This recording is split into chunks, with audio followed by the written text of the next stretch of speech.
पूरा का पूरा रोड जो है बस ऐसा ही है। और हम पिछले जब से हम देख रहे हैं भागलपुर में, हम पिछले 25 साल से यही स्थिति है रोड की।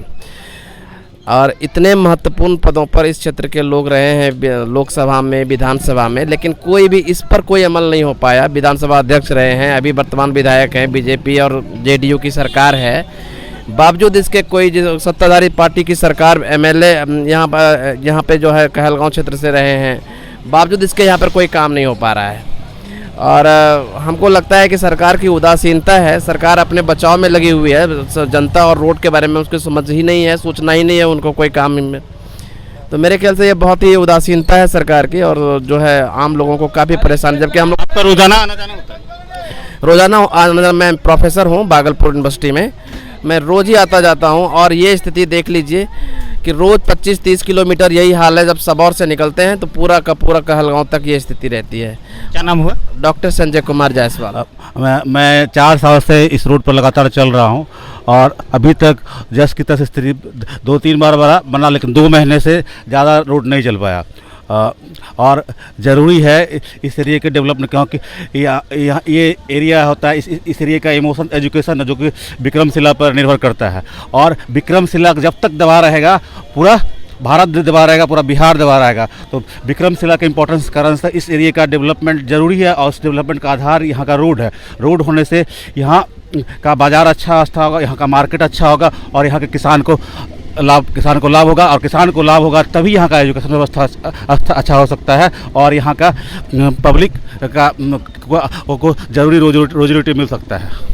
सर, आप अपना परिचय दीजिए। मेरा नाम शत्रुघ्न कुमार है, मैं assistant professor Kahalgaon SSB college में हूँ। रोड में जो कि इस रोड को सुधारा जाए, और विशेष क्या बोलेंगे, रोड में बहुत बारिश जब पड़ता है तो बहुत दिक्कत होता है जाने आने में। रोजाना आना जाना होता है? जी, रोजा जाना आना होता है इसी रोड से। अब बहुत परेशानियों का सामना करना पड़ता है, गाड़ी फिसल जाती है। पिछले कई माह से भागलपुर से गुजरने वाली NH80 की स्थिति काफ़ी दयनीय है। आपको मैं तस्वीरों के माध्यम से ये समझाने की कोशिश करूंगा कि किस तरह से 2019 के चुनाव में स्थानीय स्तर से NH80 का मामला अजय मंडल ने उठाते हुए ये एक प्रमुख वादा किया था कि अगर हम जीत कर दिल्ली तक पहुंचते हैं तो NH80 की स्थिति साल में बेहतर रहेगी, साल भर बेहतर रहेगी, और परिचालन में कोई इसी तरह की कोई परेशानियां नहीं होगी। लेकिन जब आप भागलपुर से सफ़र शुरू करते हैं तो आप जैसे ही भागलपुर के इंजीनियरिंग कॉलेज तक पहुँचते हैं तो वहाँ से शुरू होती है NH80 की दुर्दांत कहानी, और ये सिलसिला लगभग कहलगांव तक पहुंच जाता है। आज मैं शंकरपुर में स्थित हूं, NH80 पर खड़ा हूं। देखिए किस तरह से एक लाइन में कतारबद्ध है ट्रकें, यानी कि सड़कें अच्छी नहीं होने के कारण से यानी वन वे बन गई है। NH जो है एक तरफ से आना है और एक तरफ से जाना है, और दूसरी तरफ ट्रकों का एक कतार है। तो NH80 के मरम्मती से लेकर के इसके जीर्णोद्वार तक के जो वादे किए थे अजय मंडल की तरफ से, वो आज पूरी तरह से कहीं ना कहीं इस जमीन पर दिखता है कि उनके वादे पूरी तरह से खोखला हो गए। कुछ स्थानीय लोग हैं शंकरपुर से जो रोज अपनी शिकायतों को लेकर के परेशान रहते हैं कि किस तरह से जब सड़कों पर गाड़ी चलती है तो किस तरह से बोल्डर उड़ करके उसके दुकानों तक पहुंचती है और लोग यहाँ दुर्घटनाग्रस्त हो जाते हैं। ये कब से है यहाँ पर इस तरह की स्थिति? तो चलिए रहा है सर, साल से ऊपर हो गया। उन्हें जो वादा किए थे इससे पहले से ही चलिए रहा है, अभी तक सिलसिला ये जारी है। अजय मंडल तो बोले थे कि अगर हम जीत इसमें हमारा सरकार बनेगा तो हम क्लियर कर देंगे। क्या अपने वादों को पूरा कर पाए? नहीं, अभी तक कहाँ। अजय मंडल देखने के लिए आते हैं ऐसी? अभी नहीं, वो तो और पैसा सुलवा रहे हैं। तो प्रशासन 200 रुपया गाड़ी ले रहा है इस मैटर में। अच्छा, कौन? अजय मंडल? नहीं, प्रशासन लेता है, पुलिस वाला लेता है, थाना वाला।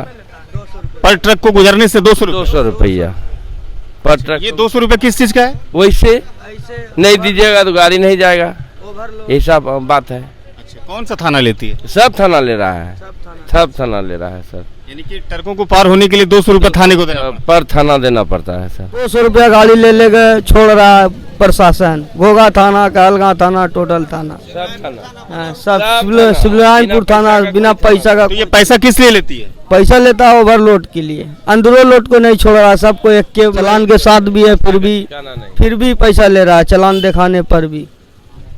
देखिए, अहम बात इन्होंने कही है जो कि प्रशासन की तरफ से यहाँ पर वसूली की जाती है। हाल ही में हमने देखा कि एडीजे अमित कुमार ने भागलपुर को एक पत्र लिखा था और कहा था कि पूरे भागलपुर में चेक पोस्ट बनाई जाए, पुलिस चेक पोस्ट बनाई जाए, जिसकी निगरानी भागलपुर के जिलाधिकारी सुब्रत सेन करेंगे। और उस चेक पोस्ट को बनाने के पीछे का एक उद्देश्य था कि जिस तरह से झारखंड से आने वाली अवैध गिट्टियों के कारोबार फल फूल रहे हैं, उसके अलावा ओवरलोडिंग जो एक बहुत बड़ी समस्या है, सड़क के टूटने का, भार से अधिक, क्षमता से अधिक भार जिस तरह से परिचालन होता है एनएचएटी पर, वो एक प्रमुख वजह है। और दूसरी चीजें कि अवैध बालू खनन पर अंकुश लगाने के लिए 3 बिंदुओं पर भागलपुर में पुलिस चेक पोस्ट की स्थापना होनी थी। लेकिन अभी जिस तरह से शंकरपुर के निवासी बता रहे हैं कि लगातार पुलिस के द्वारा वसूली की जाती है गाड़ियों को पार कराने के लिए, ये कहना है ग्रामीणों का। आप देखिए तस्वीरों में कि किस तरह से ये सड़क की स्थिति है, ये देखिए किस तरह से लगातार वन वे हो गई है। एक तरफ ट्रकों का पूरा कतार हुजूम लगा हुआ है और सड़कें अच्छी नहीं होने के कारण से दोनों तरफ से परिचालन सही तरीके से नहीं हो पा रही है। चुनाव के वादे और सरकारी महकमे के वादे, दोनों वादे पूरी तरह से एनएचएटी पर खोखले दिखाई देते हैं। हालांकि अखबारों में जिस तरह से खबरें आती है और विभाग के अधिकारियों द्वारा जिस तरह से बयान दिया जाता है कि एनएचएटी के मरम्मती का कार्य चल रहा है, लेकिन वो कार्य किस तरह से चल रहा है आप तस्वीरों में देख सकते हैं। क्या भागलपुर के लोगों को एनएचएटी से मुक्ति नहीं मिल सकती है? इस तरह के सड़कों से मुक्ति नहीं मिल सकती है जहां राज्य से लेकर के केंद्र तक अजय मंडल की सरकार हो, सांसद की सरकार हो? ऐसी स्थिति में आप एनएचएटी की तस्वीरें भागलपुर के चुनावी वादे को पूरी तरह से खोखला साबित करती है। आपको हम आगे भी दिखाएंगे इसी तरह के वीडियोस को। अगर आप हमारे यूट्यूब चैनल को सब्सक्राइब नहीं किए हैं तो सब्सक्राइब करें। अगर हमारी खबरों को आप फेसबुक पर देख रहे हैं तो हमारे पेज को लाइक करें।